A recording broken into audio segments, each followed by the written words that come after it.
The day I cracked open that Bible and a note slipped onto the floor, it felt like the world just quit spinning. If she discovers the truth, kill her. 7 plain words that turned a dutiful wife into the steel-spined woman I am.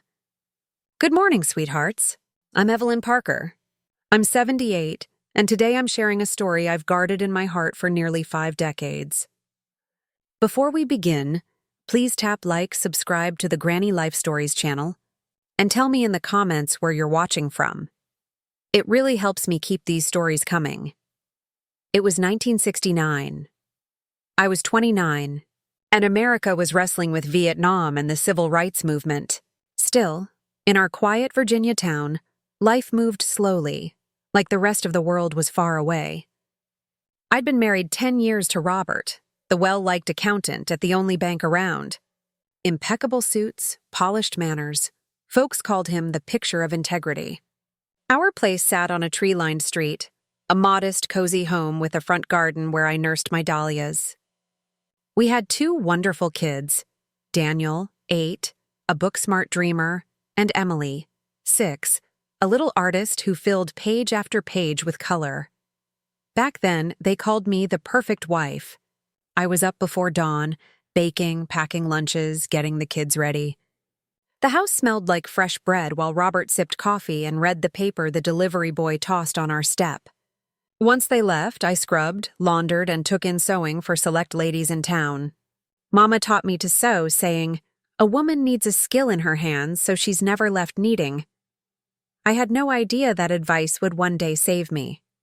From the outside, life looked picture perfect. Robert performed for guests, brought gifts on special days, and our table was never bare.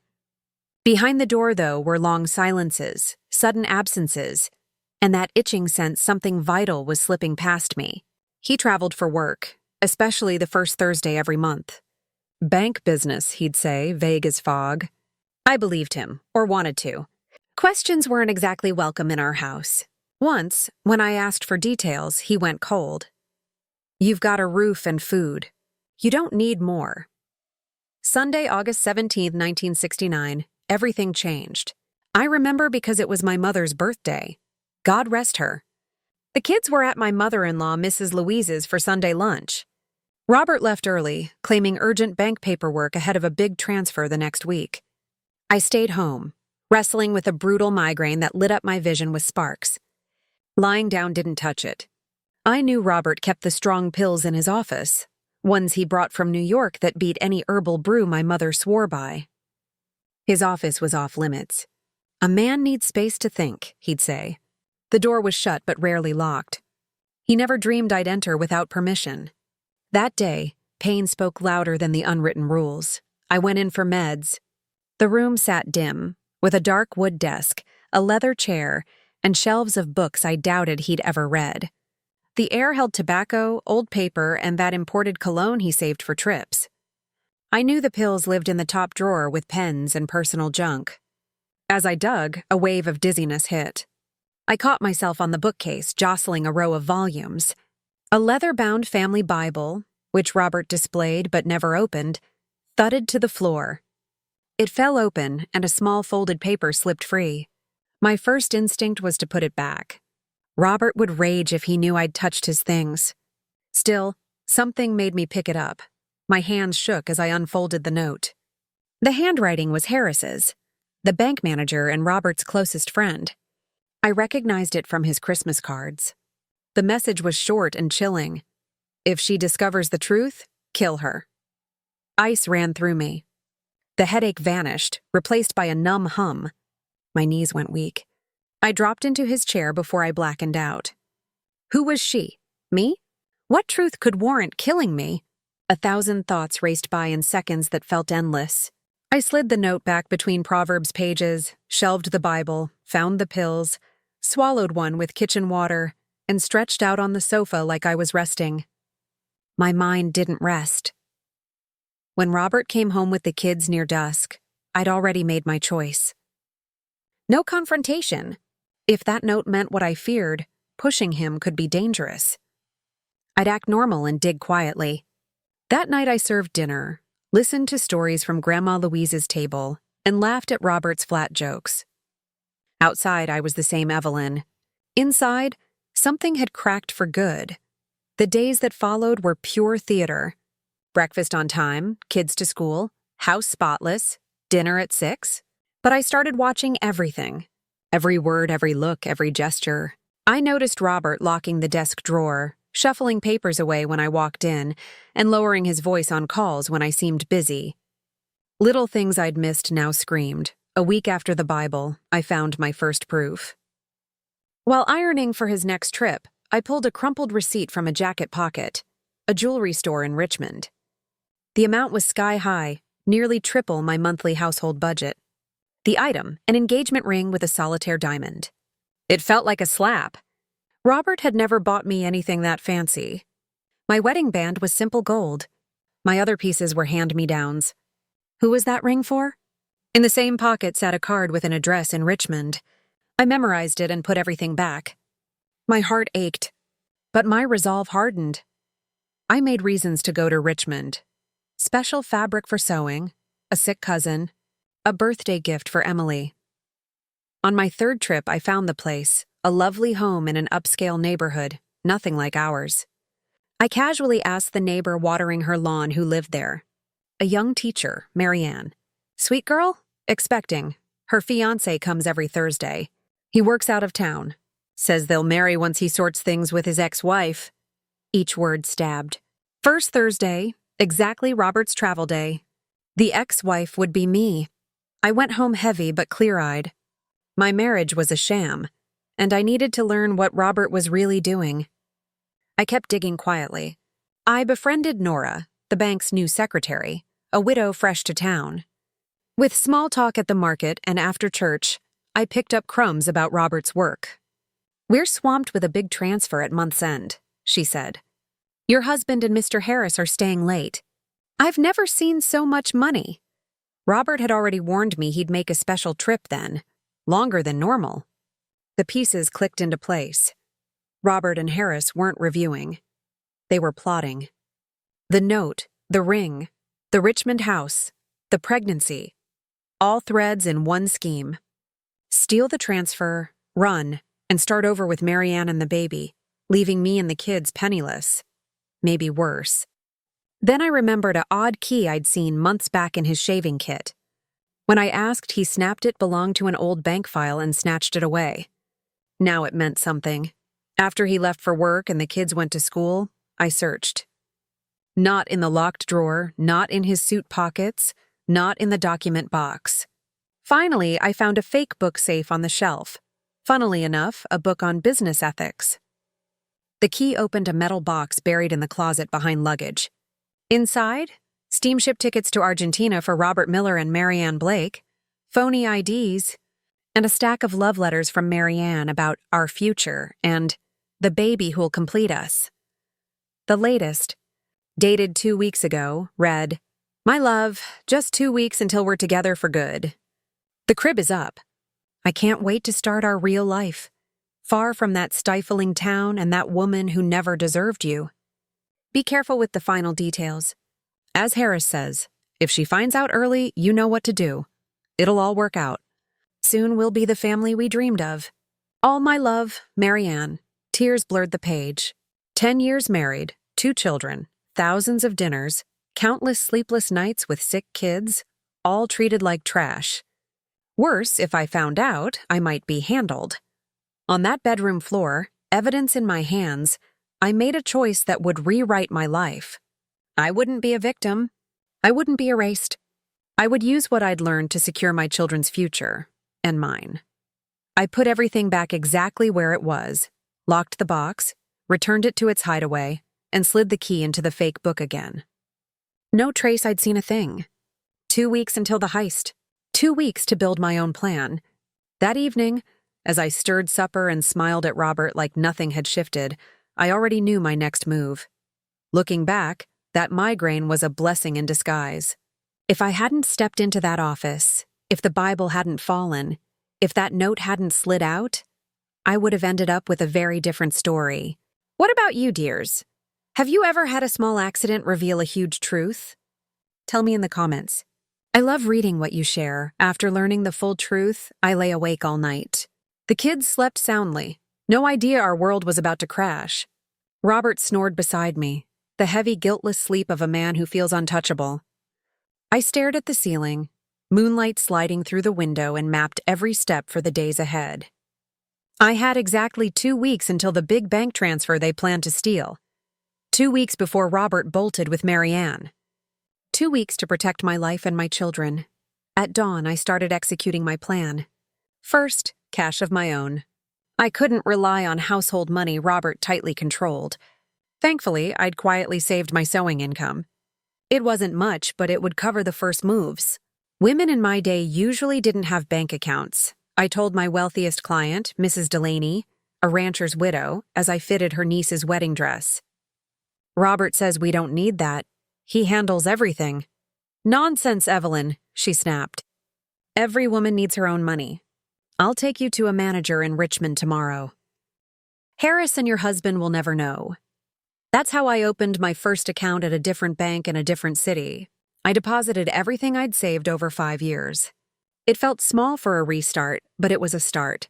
Step 2, gather evidence. I needed solid proof of the scheme, not just love letters and tickets. If anything went wrong and Robert caught on, I'd be painted as the jealous wife spinning revenge tales. On mornings he left early, I slipped into his office. Careful to leave every item exactly where it was, I photographed papers with a small Kodak Instamatic I'd bought in Richmond, easy to hide among fabrics and thread. Each document uncovered more details. Robert and Harris had skimmed small amounts for at least 3 years, using ghost accounts from elderly or deceased clients. The big transfer was the final heist, $500,000 bound for the textile factory's expansion. Photos weren't enough. I needed copies of originals. I thought of Mr. Morton, who owned the town's only stationery store. His boys attended school with Daniel, and his wife was my client. I spun a story. I wanted to make Robert a surprise birthday album with copies of our important family papers. Mrs. Parker, you know I can't let anyone use the copier without permission, he murmured, scratching his head. I understand, Mr. Morton, I smiled. I just want it to be a surprise. I have the kids' birth certificates and our marriage license, and I'd like to copy them before Robert gets home. I offered to make his wife a new dress as thanks. He relented. That afternoon, while the children were in school, I copied the key documents that proved the scheme. Step 3 was hardest. Find someone trustworthy. Not a local. Harris and Robert had their hands in every corner. The sheriff played cards with them, the judge was Daniel's godfather, the priest heard Harris's confessions weekly. I remembered Inspector Mendez, a state man who came periodically to audit the bank. Robert hated him, calling him self-righteous and incorruptible. That was exactly who I needed. Through Nora, the bank's secretary, I learned he'd be in the area the next week for a routine inspection and would stay 3 days at the little inn. I assembled an envelope with copies, photos, and a letter explaining everything. But how to deliver it without drawing eyes? The inn sat right on the square. The answer came through Emily. She'd befriended Marietta, the innkeeper's daughter. I planned a play date, offering to drop Emily at the inn after school. What a lovely purse, Mrs. Zora, I said to the owner. It would match a dress I'm making for Father Anselm's birthday. May I borrow it to measure the strap? I'll return it today. She agreed. When I brought it back, the envelope was stitched into the lining, along with a note asking her to hand it to Inspector Mendez upon arrival, without my name. Step 4. Prepare our future. If things worked, Robert would be in jail. But what about me and the kids? In 1969, a divorced mother with 2 young children hit closed doors. I reached out to my childhood friend Lydia in the capital. She ran a tiny sewing studio. I didn't tell everything, just that my marriage was ending and I'd need work soon. Come here, Gertie. I need a partner with your talent. There's a small room in back until you're settled, she said, asking no questions. True friends offer a hand first. I kept living normally. I cooked Robert's favorite meals, tended the kids, and sewed. At night, once everyone slept, I sorted papers, packed a small suitcase with essentials, and calculated how long it would take to reach the capital if we had to bolt. The week raced by. Robert grew edgier, meeting Harris after hours. On the eve of the transfer, I caught him studying the kids at dinner. A strange, almost wistful look. Remorse? Wednesday, one day before the money arrived, I got a quiet sign my plan was working. Nora dropped by under the pretense of ordering a dress. Inspector Mendez asked for extra records of every transfer from the last 6 months, she whispered as I pinned her hem. Mr. Harris and your husband are white as paper. My pulse spiked. The envelope had reached him, but the risk was rising. If Robert suspected, he might move early. That night at dinner, Robert watched me closely as I ladled soup, eyes flicking between me and the children like a farewell. A chill ran through me. Evelyn, he said, we'll have to reschedule Sunday's outing. Urgent matters, I swallowed. The outing was planned for the day after the transfer. Was that when he intended to vanish? Of course, dear, I answered, topping off his bowl. The kids will understand, right, Daniel? He nodded, disappointed. Emily pushed peas around, oblivious to the tension. After bedtime, I found Robert in his office, hunched over papers.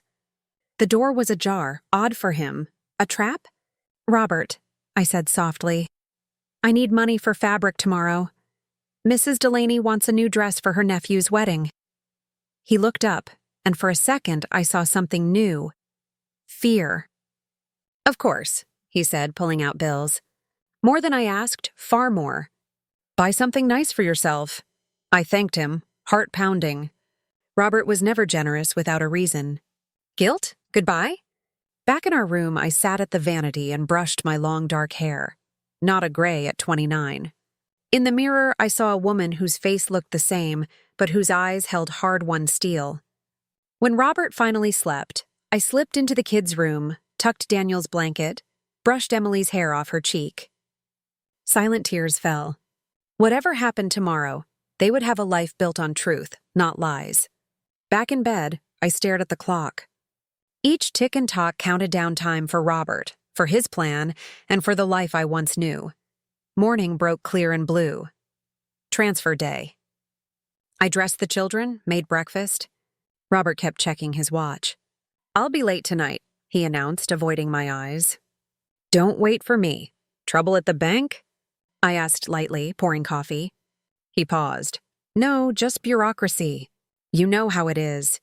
Before he left, he did something rare, kissed my cheek and hugged the children too long. Daniel noticed but said nothing. Always sensitive to mood. Once he was gone, I prepared for anything. I gathered documents, certificates, vaccination cards, a few family photos.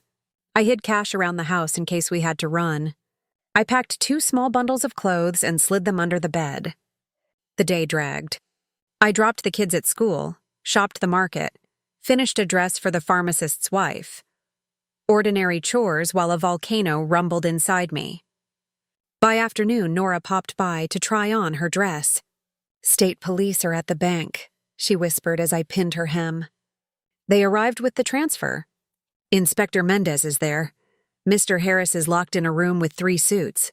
Your husband tried to leave. They told him to stay. I nodded, pretending focus, hands steady over thread that shook. It was happening. I picked up the children and took them to my sister-in-law Linda's house, Robert's sister, saying I needed uninterrupted time to finish a rush dress. If anything went wrong, they'd be safe. I went home and waited. The sun dipped, painting the sky orange and red. Hours passed with no word. Dinner cooled on the stove. A house usually full of kid noise sat in a hushed, pressurized quiet. At 8, sirens. My heart stumbled. 3 police cars raced past toward the square and the bank. 30 minutes later, pounding on my door. I opened, shaking, expecting officers. It was Linda, pale, breathless. Evelyn, did you hear? Robert and Harris were arrested. They tried to steal the textile transfer. It's a scandal. Everyone's in the square. I grabbed the doorframe, feigning shock. That's impossible. There must be a mistake. No mistake, she said, slipping inside and shutting the door. Inspector Mendez got an anonymous packet. Evidence, documents, photos. Years of skimming. And there's more. She hesitated, eyes soft with pity. They found tickets to Argentina in Robert's name and a woman called Mary Ann. She's pregnant in Richmond. I fell into a chair, covering my face. I didn't have to fake pain. Knowing a thing in secret is one matter. Hearing it announced to the whole town is another. The children, I whispered. Are they sleeping okay at your place? Yes, Linda said, taking my hand. They can stay as long as you need. Now we have to think about your next move. My mind echoed the question. What was I going to do? I already knew. I'd spent 2 weeks planning every detail. Still, as the truth finally crashed over me, relief and dread twisted together. My husband was a criminal. He was in jail. He betrayed me, our kids, and an entire community. He had another woman, another child on the way. And if it came to it, he'd have killed me. The life I knew was gone. But I was alive. My children were safe. For the first time in 10 years, the future, uncertain and scary as it was, sat in my hands. That night closed the book on the Evelyn I'd been, the obedient wife, the perfect homemaker, the invisible woman. At sunrise, I would start forging someone new. And that's exactly what I did. News of Robert and Harris's arrests spread like wildfire. Our small town had never seen a scandal so big. The bank shut down for 3 days for a full audit. State police filled the station. Reporters from Richmond and even Washington rolled in to cover the Bible heist, named for the note found between those pages. Overnight, I became the criminal's betrayed wife. Stares trailed me down the street, some pitying, others sharply curious, like they were hunting for signs that I was either in on it or clueless. How did I miss it? Why didn't I suspect? What did I do so wrong that he betrayed me? The morning after the arrests, I woke at my sister-in-law Linda's house. The kids were still asleep, worn out by the upheaval. Out the window, I spotted neighbors clustered on the sidewalk, whispering and pointing. News about Mary Ann, the pregnancy, and tickets to Argentina had already leaked, likely through some indiscreet bank employee or a talkative officer. You don't have to deal with this today, Linda said, bringing coffee. Stay here with the kids until things cool down. But I knew hiding would only feed the gossip. I bathed, put on my best navy dress with tiny white details, one I'd sewn myself, combed my hair, and dabbed on lipstick I barely ever wore. I'm going to the market, I said, grabbing my purse. The kids will want fresh milk. Linda stared like I'd lost my mind. In the middle of this? I'll send my boy. I need to show my face, I told her. If I hide, they'll say I'm ashamed, or that I knew. She didn't get it then. But years later, she admitted that was when she realized I was far stronger than anyone thought. That walk to the market felt like crossing a minefield. Whispers stopped when I passed. At the butcher, the room went quiet. Women I'd traded recipes with for years suddenly had no words. It was Mrs. Zulmira, the innkeeper, who finally broke the silence. Mrs. Parker, good to see you. You're brave. Do you need help with the children? I thanked her and bought what I needed, head high. Inside, I shook like a leaf, but I wouldn't let them see it. That small win gave me strength for what came next. At the sheriff's office, they told me I needed to go to the state capitol to give a statement, to confirm I wasn't involved. The idea of seeing Robert in an official setting unnerved me, but there was no choice. The children will be fine with Linda, said Sheriff Valente, a tired-eyed, middle-aged man. You'll be back tonight. 3 days after the arrest, I caught the 5 a.m. bus. I wore a somber gray outfit I'd altered the night before so it looked sharp. In my purse, the kids' photos, my mother's embroidered handkerchief, and what little cash I'd scraped together. At the central station, they led me into a room with 3 men, Inspector Mendez, a prosecutor, and a clerk. They offered coffee. I took it just to steady my hands. Mrs. Parker, Mendez began, you're not accused of anything. We're trying to understand the scheme. Your husband and Mr. Harris ran a sophisticated diversion for at least 3 years. Were you aware? The prosecutor asked over his glasses. No, sir, I said. I stumbled on it 2 weeks ago. I told them about the Bible note, what I'd dug up, what I learned about Mary Ann. I left out that I was the anonymous tip. Something told me to keep that back. The interview ran almost 4 hours. They explained we'd likely lose the house, which the bank financed, and that Robert faced years in prison. "What about her?" I asked, unable to say Marianne's name. They traded looks.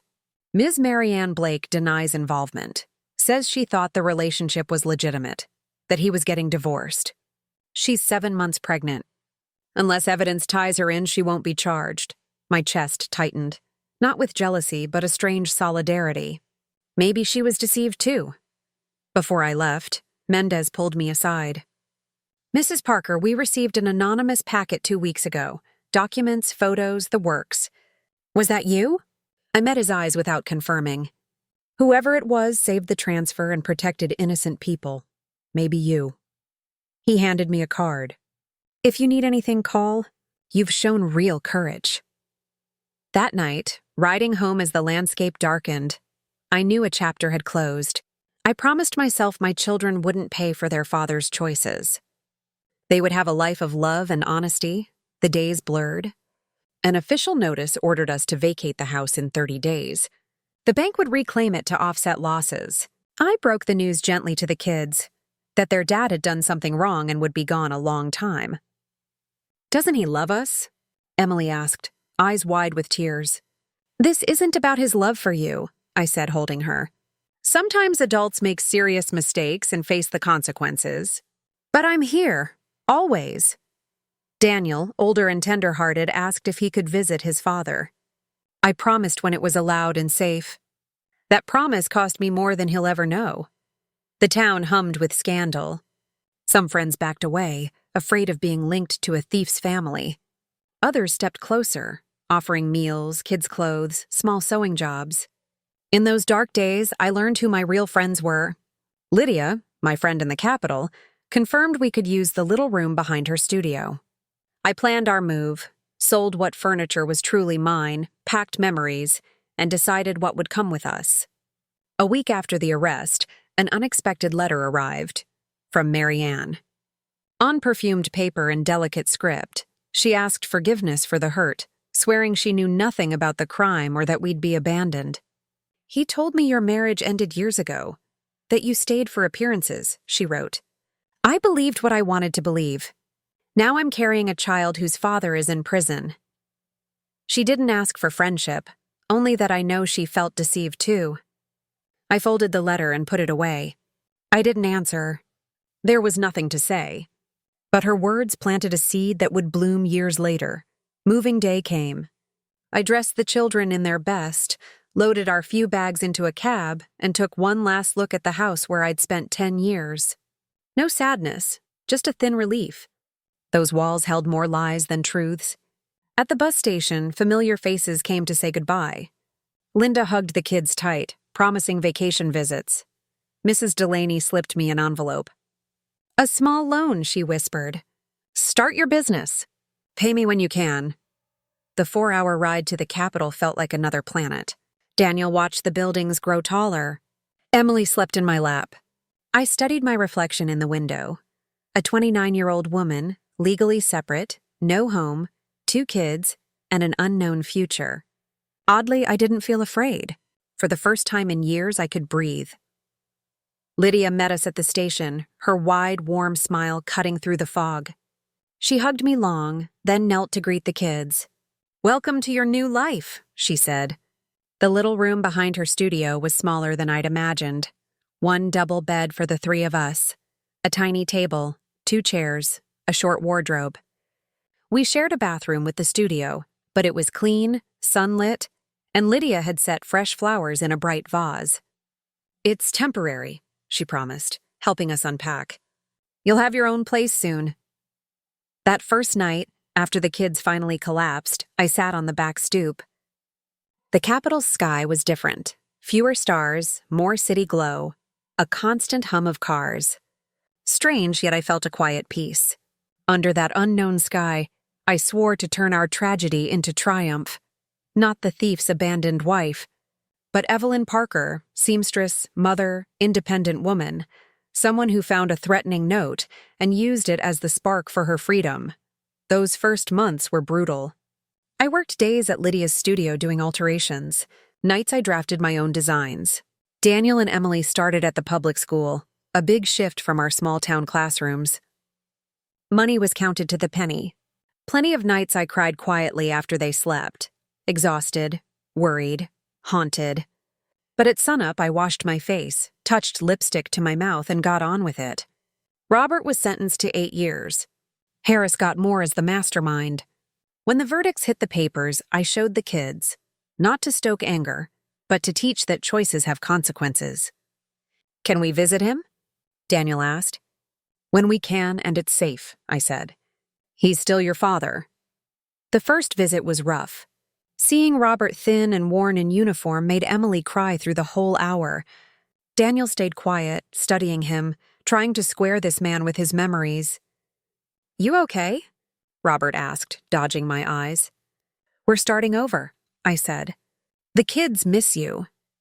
He muttered that he never meant to hurt us, that the plan got away from him. I didn't answer. Some lies aren't worth arguing over. Little by little, we built a life. Lydia taught me new techniques, introduced me to clients, and shared the business side of fashion. 6 months in, I had my own steady customers, women who liked my careful work and practical, elegant dresses. With savings and Mrs. Delaney's loan, we rented a tiny apartment near the school, 2 bedrooms, a small living room, a tight kitchen. But it was ours. We bought secondhand furniture. I sewed bright curtains. Daniel painted the bedroom he shared with Emily. We made that rented space a home. At night, I thought about the woman I'd been and the one I was becoming. That sinister note in the Bible had changed everything. Not just my future, but myself. The submissive, uncertain wife was gone, left behind with the Virginia house and the lies propping it up. Sometimes I wondered about Marianne and the baby. Did they stay, face the stairs, or go home to her family? Would that child, half-sibling to mine, ever know Daniel and Emily? Life moved forward in small wins. Emily learned to read and devoured library books. Daniel excelled at math, dreaming of engineering. My client list grew. A few party dresses even earned praise in local society columns. By 1971, I was 31, and, for the first time I could remember, I felt in control of my life. Not rich, not easy, but real. Mine. And then fate twisted the story again. One Wednesday in October 1971, the past knocked on my door. Literally. I'd just turned 31 and was finally reaping the first fruits of hard work. My little atelier, set up in our living room, had won a following with the city's middle-class ladies. No glamour like the big salons, but loyal clients who valued careful craft and fair prices. That rainy afternoon, I was finishing a graduation dress for an important client's daughter when someone knocked. Daniel, 10, beat me to the door before I could set down my pins. "Mom," he called, hesitant, a tone that made my heart clench. "There's a lady here, with a baby." I clicked the pin case shut, smoothed my hair, and went to the door. There, soaked through and visibly shaken, stood Marianne. In her arms, a baby about a year old slept softly, blissfully unaware of the quiet storm at our door. Time felt stalled. Her face was thinner than in the photos I'd seen, deep shadows under her eyes, hair without the shine that had once enchanted Robert. Still, her gaze held the same resolve I'd recognized in her letter. "I'm sorry to show up like this," she whispered. "I didn't know where else to go." For a heartbeat, the feelings I'd locked away surged. Anger, hurt, indignation. How dare she stand here with the child born of the betrayal that shattered my family? Then I looked at the sleeping baby. Round cheeks, lashes as long as Daniel's when he was newborn. An innocent dragged into a mess he never asked for. "Come in," I said, opening the door wider. "You're soaked." Daniel stared, mouth open, trying to work out who they were. Emily, hearing strange voices, peeked from the bedroom, curious. "Kids, this is someone who needs a hand," I said, keeping labels out of it.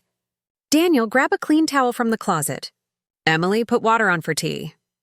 While they hurried off, I gestured to the sofa.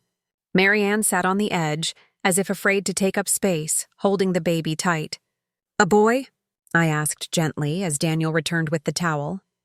"Yes," she said, dabbing his face. "Charles. He's 10 months. I set out tea and cookies. Her hands trembled as she accepted them. Sensing the tension, the kids slipped back to their room. Once we were alone, the words poured out of Marianne like a dam finally breaking. "I've lost everything, Mrs. Parker. The Richmond house was in Robert's name. I was evicted right after the scandal. I went back to my parents' place in Norfolk. When Charles was born, my father couldn't stand the shame of a bastard grandson. He threw us out. I applied to schools, but once they heard my story, every door closed."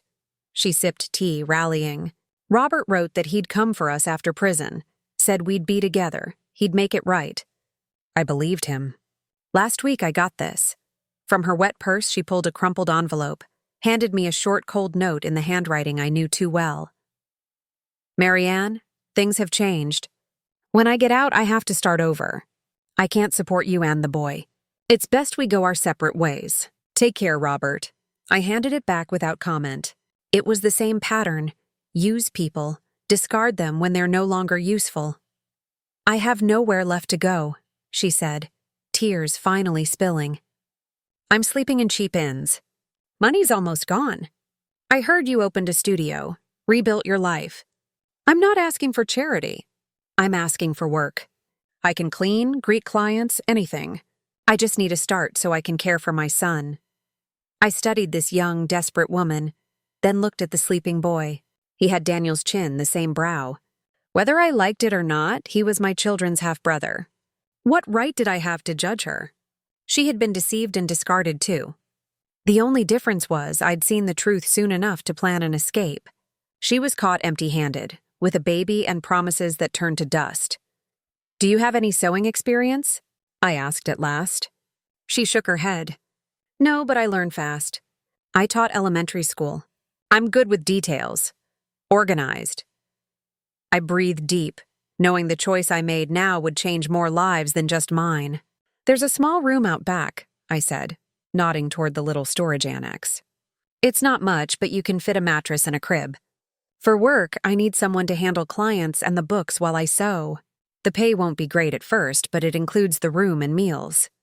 Her eyes went wide, disbelief, then relief. "You'd take me in after everything?" "I'm not doing this for you," I answered. "I'm doing it for your son, my kid's brother, and maybe a little for me. I've carried anger long enough. It's time to set it down." That night, after Marianne and Charles settled into the makeshift room, I sat Daniel and Emily down. "The baby who came today is your brother," I said. "Your father's son with someone else. They need help, and we're going to help for a while." Daniel, always intuitive, frowned. "Is she the woman Dad left us for?" His clarity stung. "Yes, and she was lied to, like we were. The baby's not to blame." Emily, 8 and guileless, shrugged. "Can I play with him when he's bigger?" "Of course, honey. He's your brother. The adjustment wasn't easy." For days, Marianne could barely meet my eyes, ashamed and grateful at once. The kids ping-ponged between curiosity and confusion. Neighbors gossiped when they saw us together at the market or walking to school. The betrayed wife and the mistress under one roof made prime material for small-town scandal, especially in the conservative 70s.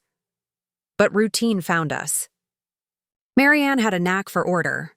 Within days, she reorganized the studio, built a client schedule, and took over the admin work I always neglected. With her managing the front, I could focus on design. Productivity jumped. The children adapted faster than I expected. Emily embraced big sister duties, smitten with a baby who beamed at her. Daniel, more reserved, pitched in when he saw Marianne overwhelmed. Some nights, after bedtime, we'd talk in the little kitchen, 2 women bonded by the same man's deceit, trying to chart a way forward. "How did you find out?" she asked one evening, mending Charles's overalls. "About me? About the plan?" I told her about the note in the Bible, my digging, the evidence. She went still, hands frozen over the fabric. "You sent the proof to the inspector," she said. "Less accusation than recognition. That's why he was caught before he ran." "I did what I had to protect my kids and myself." She nodded.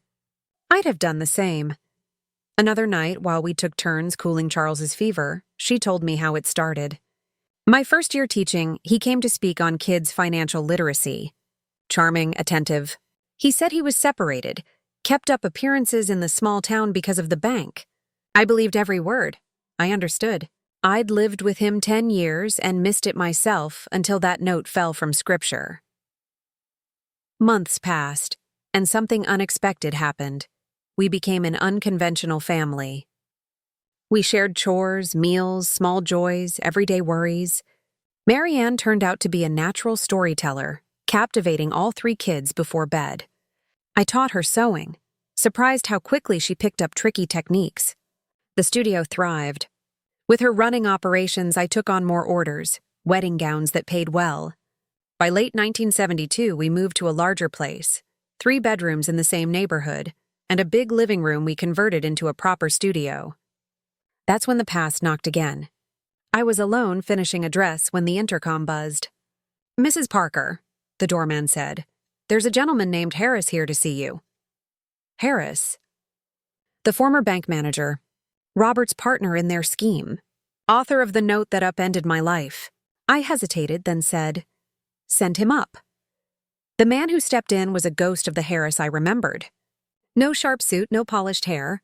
Thin, pale, prematurely gray with hollows under his eyes. "Thank you for seeing me," he said, declining coffee. "I was released 3 days ago. Sentence reduced for good behavior." I waited. "I've come to ask forgiveness," he said, staring at his hands. "I don't deserve it. You probably hate me." The note was Robert's idea. He worried you'd find out about Marianne, about the money. He called it a precaution, said it would never be used. I believed him. Or wanted to. "Why tell me now?" I asked, keeping space between us. "Because I spent 3 years in prison thinking about the man I'd become. What we almost did to you and the kids. Robert feels no remorse. He blames everyone but himself. I can't carry this weight anymore. I studied him, the ruins of a man who'd helped wreck my life, and felt something unexpected shift. Not forgiveness, not yet, but an ending. A thread snipped clean. "You've said what you came to say," I told him quietly. "I have children to raise and a business to run." Harris nodded, eyes wet, and let himself out. I stood alone in the studio, the machine still humming, and realized that for the first time since that note fell from the Bible, the past no longer owned me. If you want this section to match your original word count exactly, say tune it, and I'll micro-adjust phrasing to hit the precise total while keeping all these changes bolded. I searched his face for any trace of manipulation, but all I found was exhaustion and genuine shame. "What do you plan to do now?" I asked. "Go back to my hometown down south. My brother runs a small business. He's promised me a chance. I know I can't ever make up for what I did, but I'm going to try to live honestly from here on." When he stood to leave, he added something that stunned me. "Your report saved a lot of people, you know, not just you. If we'd escaped with that money, families would have lost their savings. The factory wouldn't have expanded, jobs gone. Your courage meant more than you realize."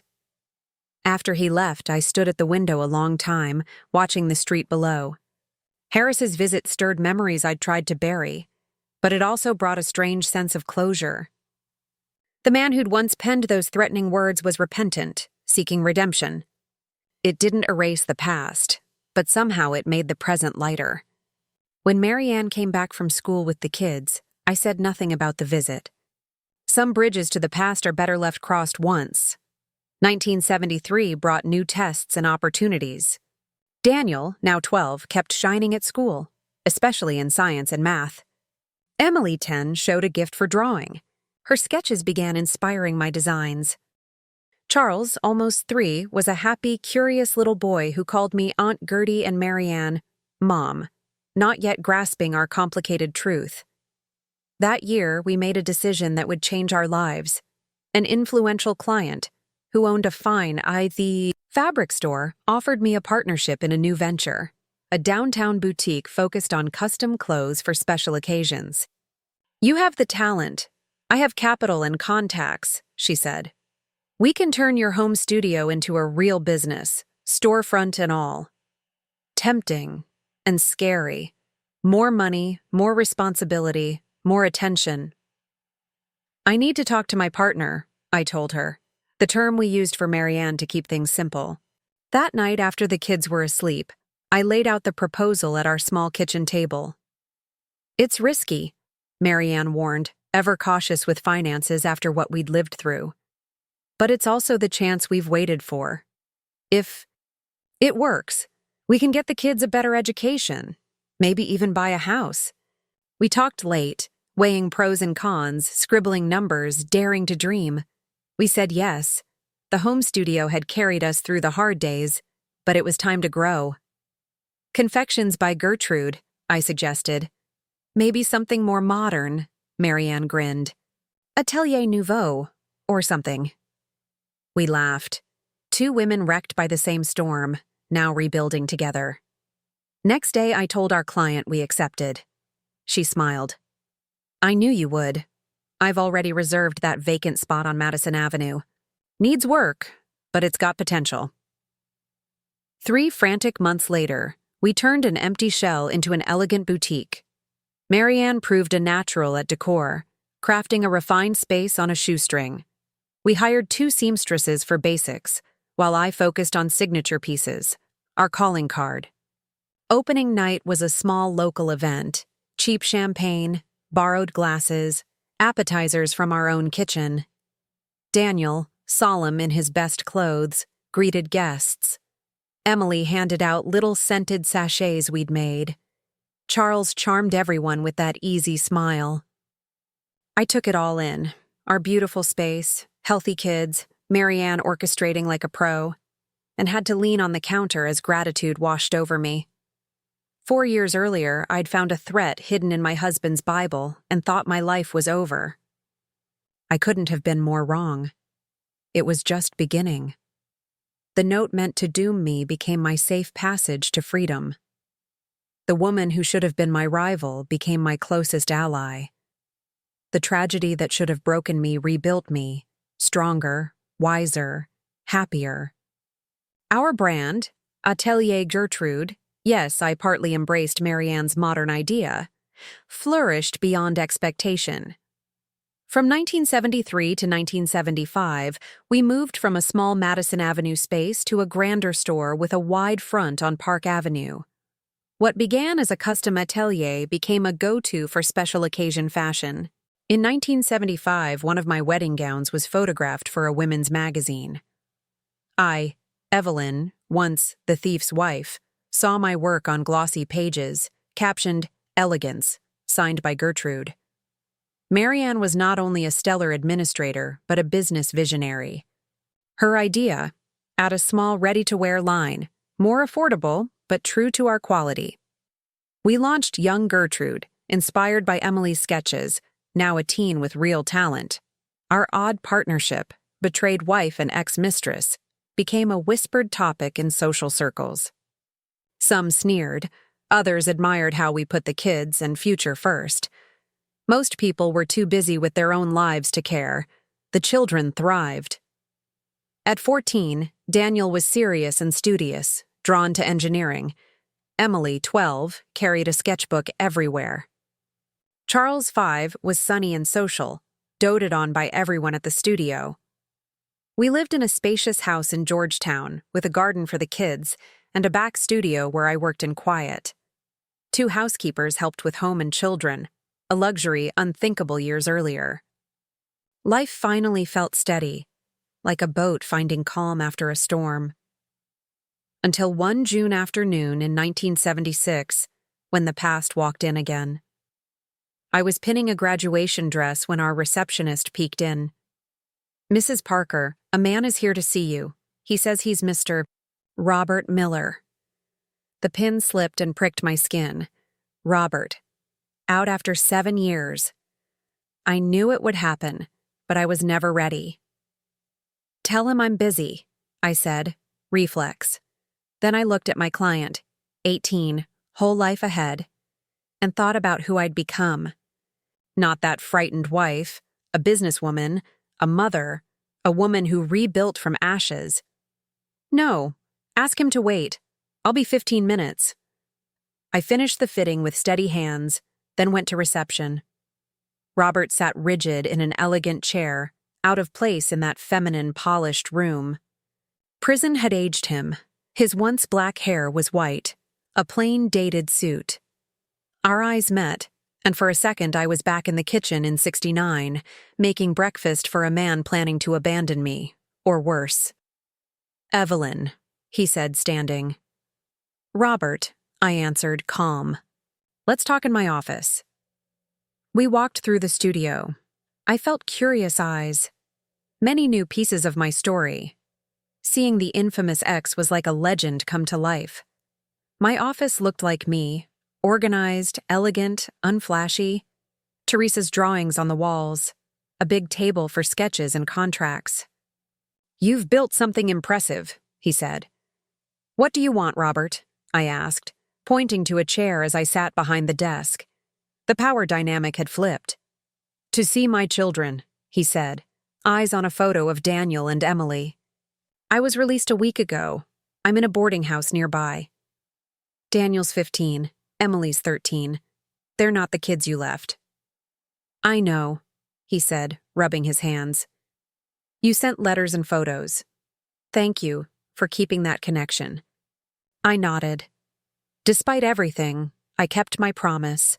Photos, school news, visits when they wanted, though they grew rare. "I want to see Charles too," he added. "Charles, the son you rejected. Marianne showed me your letter." Color rose in his face. "I was desperate, Evelyn. I thought it would be easier if I disappeared. In prison, I had time to think, to regret. I studied him for the old Robert, the manipulator, the charmer who fooled a whole town. All I saw was a worn man bearing the weight of his choices. I can't decide for Marianne about Charles," I said. "As for Daniel and Emily, they're old enough to choose." "That's fair," he said. "Are you with someone?" "My private life isn't your business, Robert. Not since the day I found that note." He looked down. "I just hoped you were happy." "I'm happy in spite of you, not because of you," I said, hearing how true it was. I built a life I love. The note that should have broken me set me free. I told him I'd let the kids decide about seeing him, then watched from the window as he walked away. Shoulders low, a man shrunk by his choices. That night I gathered Daniel, Emily, and Marianne in the living room. Charles slept, blissfully unaware. "Your father's out," I said. "He came to the studio. He wants to see you." Daniel, nearly grown, crossed his arms. He'd stopped visits years ago, pouring himself into studies. "I've got nothing to say," he said, young certainty hard as steel.